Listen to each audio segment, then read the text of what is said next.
전도서 3장 16절 22절. 전도서 3장 16절에서 22절 같이 있습니다.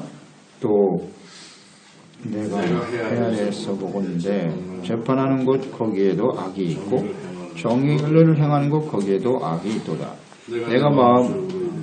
내 마음속으로 이르기를 의인과 악인을 하나님이 심판하시리니 이는 모든 소망하는 일과 모든 행사에 때가 있음이라 하였으며 내가 내 마음속으로 이르기를 인생들의 일에 대하여 하나님이 그들을 시험하시리니 그들이 자기가 짐승과 다름이 없는 줄을 깨닫게 하려 하심이라 하였노라. 인생이 당하는 일을 짐승도 당하나니 그들이 당하는 일이 일반이라. 다 동일한 호흡이 있어서 짐승이 죽음같이 사람도 죽으니 사람이 짐승보다 뛰어남이 없음은 모든 것이 헛됨이로다. 다 흙으로 말미암았으므로 다 흙으로 돌아가나니 다 한 곳으로 가거니와 인생들의 혼은 위로 올라가고 짐승의 혼은 아래 곧 땅으로 내려가는 줄을 누가 알랴. 그러므로 나는 사람이 자기 일에 즐거워하는 것보다 더 나은 것이 없음을 보았나니 이는 그것이 그의 몫이기 때문이라. 그의 뒤에 일어날 일이 무엇인지를 포기하려고 그를 도로 데리고 올 자가 누구이랴. 짐승과 다름없는 인생, 하나님의 뜻과 행함은 인간이 간섭할 수 없습니다. 사람의 뜻에 의해서 하나님이 좌고우면하시는 그런 분이 아니에요. 우리의 뜻대로 하나님의 뜻을 바꿀 수 없어요. 이건 분명한 진리이기 때문에 우리는 오직 하나님의 뜻을 바르게 알아 순종하는 것뿐이죠. 이것이 인간의 본분입니다. 이렇게 하시는 이유는 하나님 앞에서 오직 그분을 경외하게 하려 하심이니라 그랬어요. 하나님을 두려워하고 그 말씀을 듣고 믿음으로 순종하는 것, 이것이 매우 중요하다고 그랬죠. 하나님과 그분의 말씀을 듣고 순종하는 일. 그러니까 인간의 생각과 뜻을 이루기 위해서 살아가는 것이 아니라 우리는 오직 하나님의 뜻에 순종하며 살아가는 것이 지혜입니다. 지혜. 이것이 가장 가치 있고 복된 인생이다. 확신이 있어야 돼요. 오늘 16절 말씀에도 공정한 재판을 해야 하는 법정에 공의가 실행되어야 할 재판에 악이 있다. 악이 있다. 법이라고 하는 것은 만인 앞에 공정해야죠. 권력자나 가난하고 힘없는 자나 차별 없이 공의로 재판해야 하는 것이죠. 하나님의 뜻이죠. 하나님을 떠난 부패한 사람들의 재판은 언제나입니다. 언제나 정의롭지 못하고 정치 권력 혹은 돈 권력 앞에 부당하게 행사되어 왔죠. 뭐 이상한 일이 아닙니다. 법 앞에 만인이 평등한 사회, 그것이 바로 정의로운 사회죠. 아모스 5장 24절 오직 공법을 물같이 정의를 하수같이 흘릴지로다. 이게 하나님의 분명한 뜻이지만 하나님을 떠나버린 사람들에게 이걸 기대할 수는 없다는 거죠. 기대하기는 어렵다. 그것은 아주 분명합니다. 17절로 이어지죠. 의인과 악인을 하나님께서 심판하신다.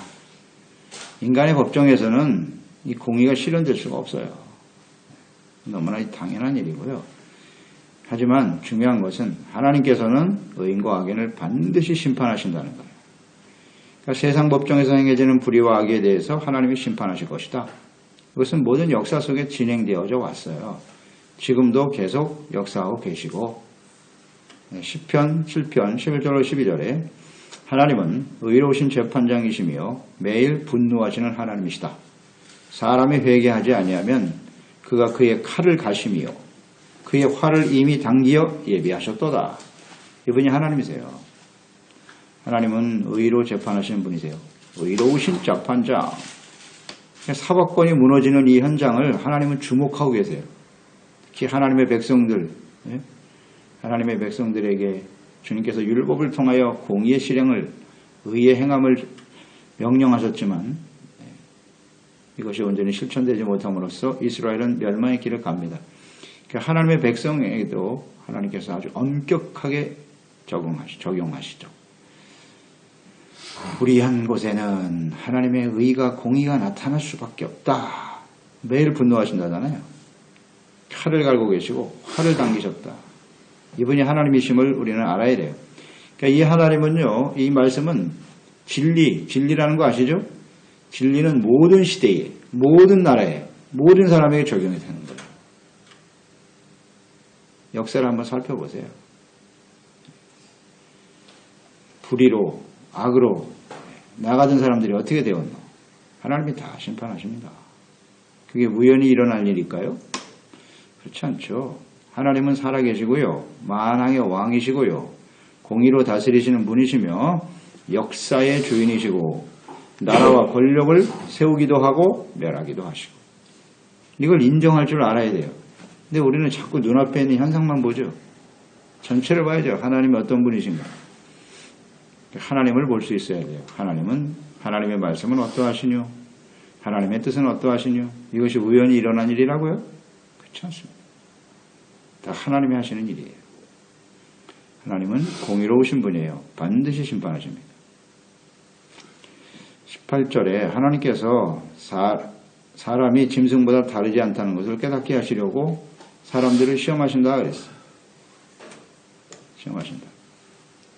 그 17절 하반절을 보면 모든 소망하는 일, 모든 행사는 반드시 때가 있다고 그랬죠. 심판받을 때가 있다는 뜻이에요.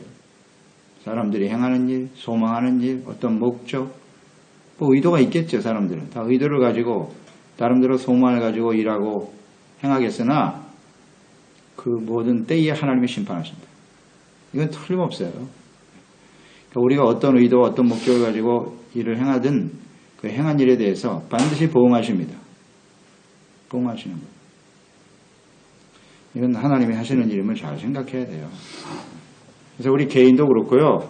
한 사회와 국가도 하나님이 역사하신다는 걸 인정해야 돼요. 사람들의 힘으로 되는 게 아니에요. 이게. 공의로 판단하시는, 재판하시는 하나님이 하시는 일이다. 라는 걸 인정할 줄 알아야죠. 깨닫는 것이 매우 중요해요. 반드시 심판받을 때가 있다. 당연하죠. 하나님이 살아계신데. 18절에도 사람이 짐승과 다르지 않다. 이거 깨닫게 하시려고 시험하신다. 끊임없이 테스트하신다는 얘기거든요. 시험하신다고 하는 것은 우리에게 주어진 기회죠. 기회. 우리에게 주어진 시간. 이 살아가는 동안에 우리가 정의롭게 행하는지 혹은 악의로 살아가는지를 하나님이 지켜보신다는 거예요. 지켜보시고 악을 행하는 사람들은 짐승과 다르지 않다. 이렇게 주님께서 깨우쳐 주신다는 거죠. 잘 생각해야 합니다. 시험하신다. 악을 행할지 선을 행할지 항상 하나님 지켜보세요. 지켜보십니다. 이스라엘 역사 속에도 그러셨고요. 오늘 우리의 주어진 인생 속에도 마찬가지예요. 하나님 우리를 항상 프로발하고 계시다. 의를 행하는지 하나님의 말씀에 순종하는지 그렇지 않은지 우리 개인, 사회, 국가 마찬가지예요.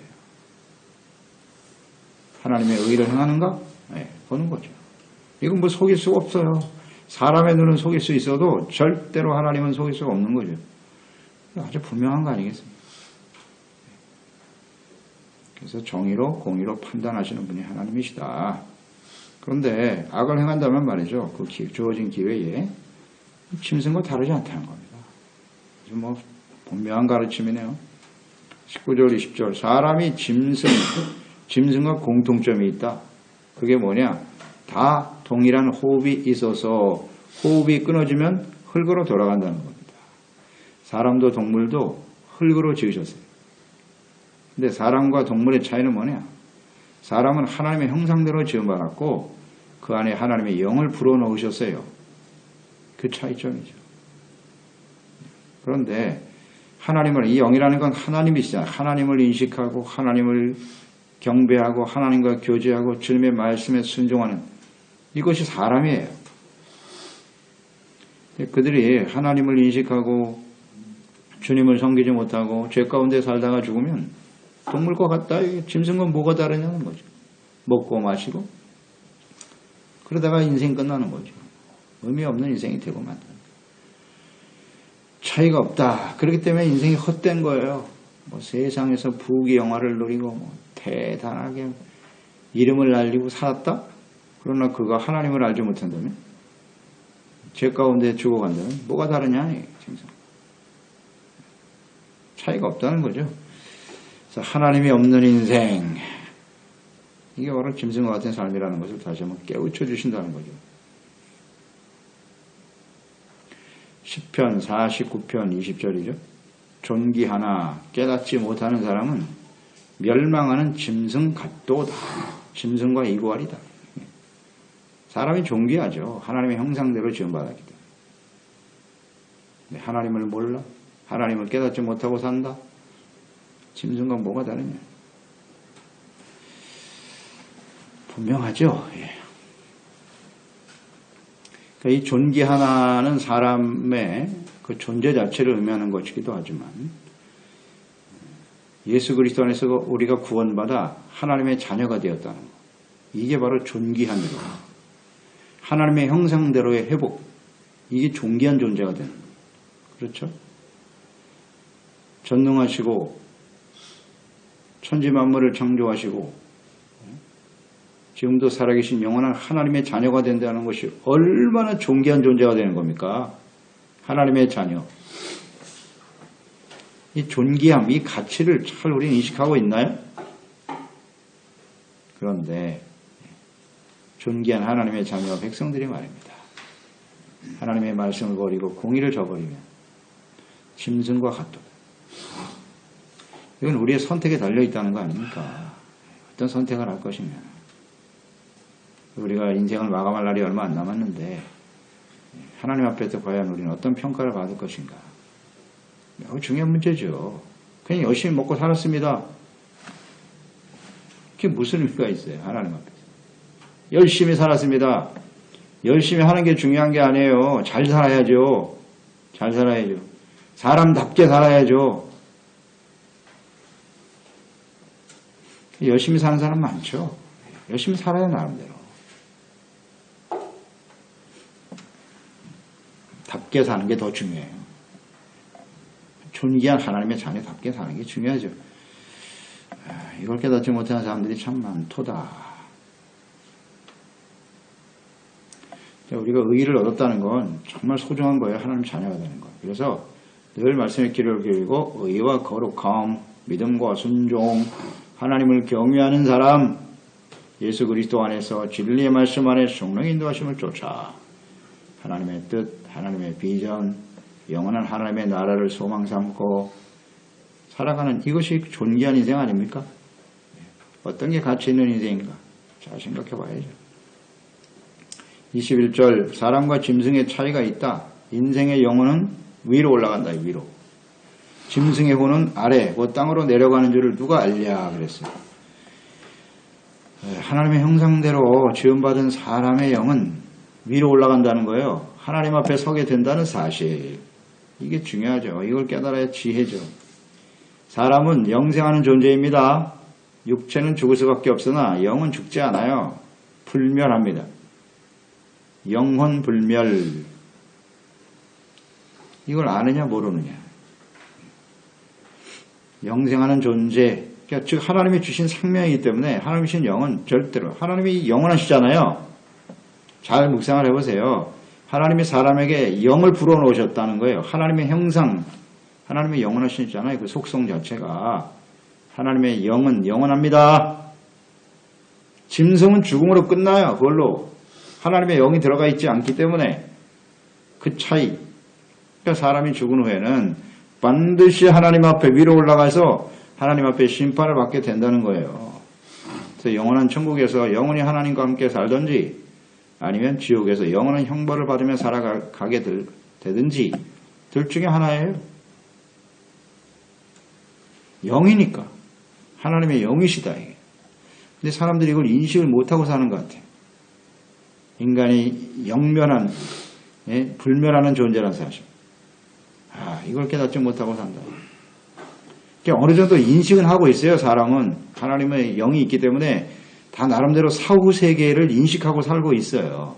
그걸 뭐 일부러 무시하려고 사후세계는 없어 라고 스스로 부정하며 살려고 애를 쓰지만 사후세계에 대해서 다 나름대로 궁금하고 어떻게 될까? 그러니까 나름대로 신을 찾게 되는 것이고 종교 생활을 하게 되면 사후에 뭔가 나에게 좋은 일이 있지 않겠나? 이게 인간이에요. 이거 뭐 부정할 수가 없어요. 부정할 수가 없어요. 근데 참 안타깝게도 하나님께로 왔다가 하나님께로 가는 인생을 모른단 말이죠. 이걸 깨닫지 못하면 우리의 인생은 허망할 수밖에 없는 것이죠. 영원히 버려진다. 좀 심각한 일이죠. 그러니까 우리가 이 땅에 살면서 말이죠. 사람으로 태어나서 하나님을 알고 구원을 받아 주님 말씀 앞에서 자신의 죄를 깨닫고 회개하고 위로됨을 얻는 것, 이것이 가장 큰 축복이죠. 이보다 귀한 복은 없어요. 예수 그리스도 안에서 구원을 받고 영생을 얻는 일, 가장 복된 일 아닙니까? 그러니까 우리는 이 한 가지만 가지고도 우리의 삶에 정말 소중한 가치를 인식하고 얼마나 존귀한 존재인가를 깨닫고 좀 존귀한 사람답게 살아야죠. 짐승처럼 살면 되겠습니까? 육체가 시키는 대로 이것처럼 허망한 인생이 어디 있어요. 우리 하나님 앞에 서게 된다. 영원한 하늘나라의 소망을 바라보면서 살아가야죠. 어떻게 살아가야 될지를 알아야 될 거 아니에요. 그걸 어떻게 해야 할지를 성경 말씀에 자세하게 기록하여 남기셨지 않습니까? 어렵습니까? 말씀을 듣고 그대로 따라가면 되는 것이지. 잘못한 건 돌이키고 또 한 걸음 나아가고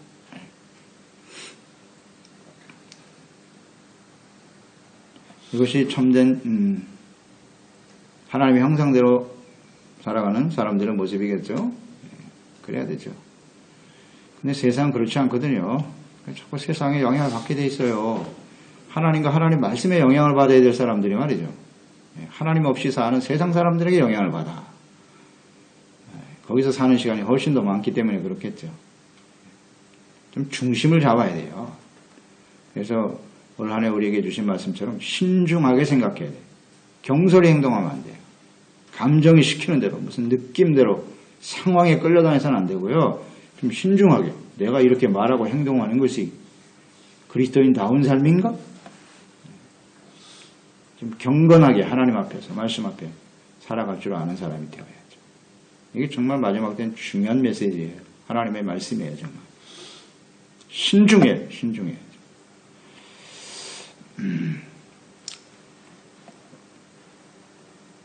22절 인간의 분복이 있다. 분복. 그것은 뭐냐면 자기 일에 즐거워하는 것이라 그랬네요.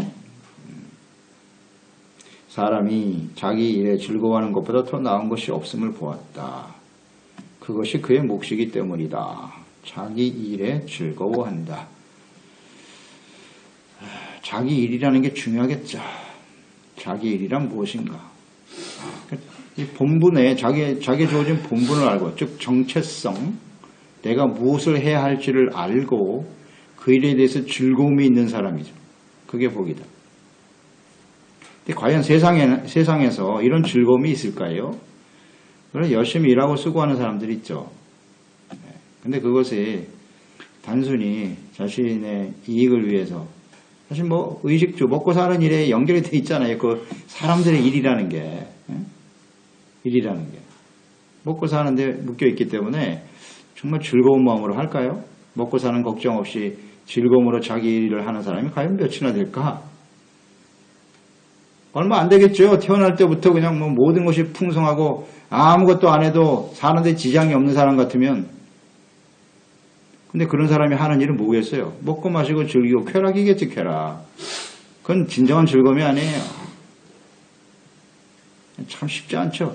자기 일에 이렇게 즐거움을 가지고 살아가는 사람. 세상에선 찾기 어렵다고 봅니다, 저는. 참 고통스러워도 하는 거죠. 가정을 위해서, 자녀들을 위해서 참는 거고. 참 수고롭죠. 그러니까 인생이 참 수고하고 힘들어요. 힘들어. 사람들이 추구하는 것은 뭐 평안, 뭐 좀 일하지 않고 편하게 살 수 있는 방법은 없을까? 뭐 이런 거 자꾸 생각하는데요. 그건 하나의 유혹이고, 세상에는 이런 기쁨과 즐거움 절대 맛볼 수 없음. 그러니까 우리 이 그리스도인들이라는 게 뭡니까?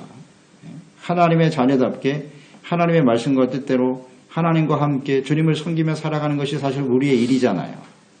예수님께서 말씀하셨잖아요. 영생하는 양식을 위해서 일하라고. 하나님의 일이 무엇인지 아니? 그것은 곧 예수 그리스도를 믿고 구원받는 거야. 그게 하나님의 일이야. 예수님은 그 일을 위해서 자신의 목숨도 바치셨죠. 십자가 즐거움으로 지셨다. 그게 하나님의 일이니까. 내가 해야 할 일이기 때문에. 그렇지 않나요? 오늘 우리 그리스도인은 하나님의 자녀는 하나님을 경외하고 그분의 말씀을 순종하고 우리의 희생과 헌신이 많은 영혼들을 구원받게 하는 일이라면 즐거움으로 해야 되는 거죠. 이게 진짜 분복이라는 거예요. 그러니까 그리스도인들의 삶은 즐거움이 있는 거예요. 언제든지. 물론 십자가 지고 주님을 따르는 길이긴 하죠. 가는 그 길이 좁아요. 그리고 그 좁은 문을 향해서 가야 하기 때문에 사람들도 많지 않죠. 외롭고 고독한 길일 수도 있어요. 그런데 즐거운 길이다. 즐거움으로 한다. 매우 중요합니다. 이게 진짜 복이라는 거예요. 잘 한번 생각해 보세요. 우리가 예수 그리스도를 믿고 주님을 따르는 삶을 즐거움으로 하고 계신가요? 기도하고 또 예배드리고 주님 말씀을 전하고 그리스도인의 삶을 따라가는 것이 즐거움인가요? 즐거워하나요? 정확하게 깨달았네요. 이게 진짜 복이다. 그리스도인이라면 마땅히 그래야 되지 않을까요? 목적이 분명하고 내가 왜 이렇게 살아야 되지? 이런 삶의 결말은 뭐지? 영생하는 존재로서 하나님 앞에 영광스러운 모습으로 서게 될 것이다. 아멘. 즐거움으로 해야 돼요. 목사도 즐거움으로 사역을 감당해야죠. 땅끝까지 복음을 전하는 선교사도 마찬가지예요. 그래서 저는 늘 그런 말을 많이 하죠. 즐거움으로 하지 않는 선교사 그건 가짜다. 맨날 죽는 소리만 해 와서 힘들고 어려운 소리만 하고 그건 문제가 있는 사람이에요. 즐거워야죠. 그리스도인들도 마찬가지예요. 주를 섬기는 일은 어쩔 수 없이 끌려다니는 그런 신앙생활이 어디 있어요. 그거 가짜예요. 진짜 주님을 알고 하나님을 알고 영생에 대한 소망과 확신이 있는 사람은 주님을 위해서 헌신하고 봉사하는 게 어찌 그렇게 억지로 합니까? 할 수 없이. 그런 게 어디 있어요. 즐거운 마음으로 해야지. 그렇지 않나요? 이거 중요한 문제입니다. 여러분 잘 한번 묵상을 해보세요. 즐거움으로 하고 있는지. 이보다 가치 있고 소중한 일이 어디 있어요? 세상 쾌락에 썩어져 버린 육체의 정욕과 만족을 위해서 사는 게 그게 진짜 즐거움이라고요? 찰나적이고 일시적인 것을 위해서도 사람들이 그렇게 몸부림치는데 영원한 하나님의 나라의 영광과 소망을 바라면서 사는 사람들 즐거움이 없다? 세상 사람만도 못해요? 우리 그리스도인들이? 그런 즐거움과 기쁨도 없어? 근본적인 문제가 있는 거예요. 이거는요. 즐거움으로 해야죠. 당연하죠. 기쁜 뜻으로 하나님을 섬겨야 되는 겁니다. 그래야 될 이유. 마지막 절에 하반절에 나와 있죠. 22절. 그의 뒤에 일어날 일이 무엇인지를 보게 하려고 그의 뒤에 일어날 일이 무엇인지를 보게 하려고 그를 도로 데리고 올 자가 누구냐. 그러니까 사람이 죽은 이후에 인생을 마감하면 어떻게 될 것인가. 뒤에 일어날 일을 분명히 알기 때문에 즐거워할 수 있는 거죠. 죽음으로 끝나버리는데 무슨 즐거움이 있겠어요 거기. 이 차이라는 걸 우리는 잘 생각해야 돼요. 누가 알랴 그랬어요? 여러분 알고 계십니까? 아무도 몰라요. 하나님 없는 사람이 이걸 알 수가 없어요. 그런데 이 모든 우리의 사울을 아는 분은 하나님밖에 없고요. 또 하나님의 말씀으로 기록하여 남기셨고요. 그게 성경 아닙니까? 이걸 안다는 게 얼마나 큰 축복이에요. 로마서 2장 16절 곧 나의 복음에 이른 바와 같이 하나님이 예수 그리스도로 말미암아 사람들의 은밀한 것을 심판하시는 그날이 있다. 고린도후서 5장 10절 이는 우리가 반드시 그리스도의 심판대 앞에 나타나게 되어 각각 선악간에 그 몸으로 행한 것을 따라 받으려 함이니라. 보응하시는 거에 우리 행한 대로 보응하세요. 심판받아요. 우리는 하나님 앞에서. 우리는 그것을 알기 때문에 의와 진실함으로 주님을 따르는 거죠. 기쁘고 즐겁죠. 우리 미래가 확실하니까. 보장된 인생이니까. 비록 그 길이 십자가 지는 길이고 때로는 많은 박해와 시련과 또 고통의 길일 수도 있고 손해와 상처를 받는 길이기도 하지만 확실하니까 우리는 하나님 앞에 이것이 영광이다. 의를 위해서 박해를 받는 거? 그거 복된 일이지. 천국이 그의 것임이고 하늘의 상급이 크다는데 할렐루야. 즐거움으로 가야죠. 당연히 즐거움으로 가야죠. 그래서 우리는 결론적으로 그래요. 오늘 말씀 묵상하면서 우리 구원받은 하나님의 형상대로 구원받은 사람은 짐승과 달라야죠. 짐승보다는 나아야 되지 않겠습니까? 이런 생각을 항상 질문하면서 살아야 돼요. 그들보다 나은 게 뭐냐? 하나님을 알고 기쁜 뜻으로 주님을 섬기는 거예요. 하나님을 경외하는 일, 주님을 섬기는 일이 우리에게 정말 즐거움이 돼야죠. 그저 먹고 마시는 게 쾌락과 즐거움의 전부라고요? 그 짐승과 뭐가 달라? 질문을 해봐야 돼요. 근본적으로. 그래서 기쁜 뜻으로 즐거움으로 주님을 섬기는 종들이 되어야 하겠습니다. 기도하겠습니다. 하나님 아버지, 오늘도 주님의 말씀을 통해서 이 전도서는요, 우리 인간의 가장 본분, 근본적인 존재의 의미, 이런 것들을 우리에게 아주 지혜롭게 깨우쳐 주네요. 하나님이 없는 인생은요, 다 헛될 수밖에 없다는 거죠. 지혜, 지식, 세상에서의 부귀, 영화, 공명, 이게 다 헛된 거라는 거죠. 이거 깨닫는 게 이게 지혜입니다. 아무리 세상의 모든 것을 누리고 살아도 하나님이 없는 인생은요, 동물과 다를 바 없다. 호흡이 끊어지면 흙으로 돌아가 버린다. 그러나 중요한 사실, 우리 인간은 불면의 존재라는 거죠. 하나님의 영원하신 영이 우리 가운데 있기 때문에 이것이 영원히 하나님과 함께 살 것이냐, 아니면 영원히 고통 가운데 버려질 것인가. 이것이 이제 우리의 삶을 통해서 결정되는 것인데요. 우리에게 주어진 시간 동안 예수 그리스도를 알고 그 그리스도 앞에서 우리의 죄를 깨닫고 회개하고 용서받고 의롭다함으로 그 구원받아 하나님의 자녀가 되게 하신 것을 진심으로 감사드리옵나이다. 영생의 존재로 변화시켜 주신 것을 감사드리옵나이다. 그러니 우리는 마땅히 즐거운 뜻으로 주님을 섬겨야죠. 십자가를 지더라도 즐거움으로 기쁨으로 주를 위해 헌신하고 충성하는 가치 있고 소중한 존재들이 다 되게 하시옵소서. 예수님의 이름으로 기도드리옵나이다. 전도서 3장 16